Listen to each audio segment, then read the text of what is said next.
तुम्हारे को एक बहुत अच्छी लघु कथा सुना रहा हूँ और लाइफ में तुम्हारे को बहुत अच्छा लाइफ को कैसे जीना है इसके लिए बहुत पॉजिटिव स्टोरी। मैंने जब पढ़ा तो मैं भी इससे मोटिवेट हुआ था, जो मुझे मिला तुमको मैं बता रहा हूँ।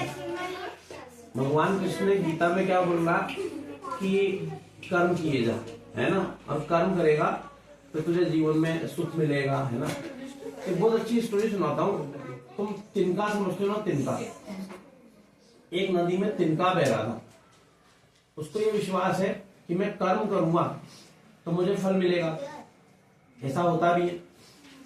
तो उसने क्या कहा कि भाई अब मैं नदी बह रही है तो मैं तो अपने ही तरीके से बहूंगा, है ना। नदी बह रही है और एक छोटा तिनका क्या आड़ा हो गया और जाके पत्थरों के बीच में फंस गया। वो अपने कर्म में विश्वास रखता है, अपनी जिंदगी को, अपनी लाइफ को मैं खुद बनाऊंगा कर्म के ऊपर। थपेड़े खाए उसने, नदी क्या गया, तिनका तो इतना सा था ना। थपेड़े खाए, ठोकर खाई, सड़ा गला, एक ही जगह पड़ा रहेगा तो सड़ेगा और गलेगा। फिर ठोकर खाता हुआ आगे गया, फिर मानेगा थोड़ी, कर्म किए जा, फल की चिंता मत कर, वास्तव में कहा गया है गीता में। तो उसने फिर क्या किया, फिर आड़ा हो गया, फिर किसी दूसरे पत्थर में फंस गया, नहीं बहूंगा, मैं कर्म करूंगा।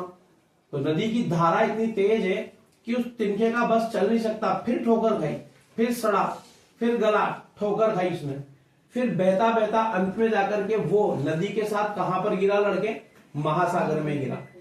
तो महासागर क्या है, ईश्वरी तो है। तुम आए हो, मैं आया हूं, इस पूरी दुनिया में जो भी सब कुछ है हम सबको जाना तो उसकी शरण में ही है। तिनका कौन है, तुम और मैं हूं, इतने से हैं, फिर भी जिद किए जा रहे हैं, मैं कर्म करूंगा, मेरी इच्छा से जीऊंगा, मैं जो चाहूंगा जिंदगी वैसे ही बनेगी। ऐसे ही तो होता है, ठोकर खाता है, सड़ता है, गलता है। एक और तिनका था, वो तुम बच्चों की तरह समझदार था, है ना। उसने क्या किया, भगवान ने कहा कर्म किए जा, तो कर्म कर तो रहा है, बहना भी क्या है, कर्म। तो जैसे ही नदी की धारा बही, वो न मुड़ा न पत्थरों के बीच में फंसा। उसने कहा ये जो नदी की धारा है मैं तो इसके साथ ही बहूंगा, ये जिधर जाएगा मेरे को बहा रहा है तो मैं उधर बहूंगा, बहना मुझे वैसे भी है। तो वो बहा, उसने दोनों हाथों को और छोड़ दिया और मोजी खाई, वाह।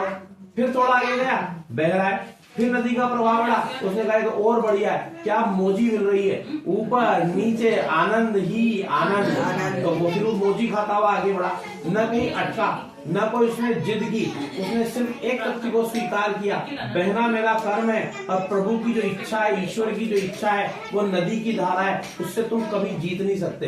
तो उसने जिस दिशा में नदी बह रही थी ना, उसी दिशा में और उन्मुक्त होकर बहना शुरू कर दिया। न ठोकर खाई, न सड़ा, न गला, उसने कर्म किया ईश्वर के प्रति समर्पित होकर। अर्जुन मेरे प्रति समर्पित हो जा और कर्म कर। तो उसने क्या किया, मोजी खाई और अंत में वो भी जाके कहा गिरा, महासागर में। महासागर क्या है लड़के, ईश्वर। नदी की धारा क्या है, ईश्वर की शक्ति, उसकी इच्छा, उसके आगे तुम्हारा मेरा बस नहीं चलेगा। जिद मत किया करो, जिस दिशा में जहां तुमको ईश्वर ले जाना शुरू करे उस दिशा में निश्चिंत होकर आगे बढ़ो। वो जो मार्ग तय कर रहा है उससे सर्वोत्तम कुछ नहीं हो सकता। कभी कभी इरिटेट हो जाते हैं, परेशान होते हैं, मैं ऐसे चाहता हूँ, काम ऐसे नहीं हो रहा ना, वो जो दे रहा है, जिस रूप में दे रहा है, जिस दिशा में ले जा रहा है, वो तुम्हारे लिए सर्वोत्तम है। तुमको पता है कि आने वाला कल कैसा है, तो सुनो, मोजी खाओ, वाह, है ना, और आनंद के साथ सबको कहाँ जाना है, नदी का हर तिनका उस महासागर में गिरेगा, ईश्वर में मिल जाएगा। तो जिंदगी में जो हो रहा है उसका क्या लोगे, आनंद। आनंद ही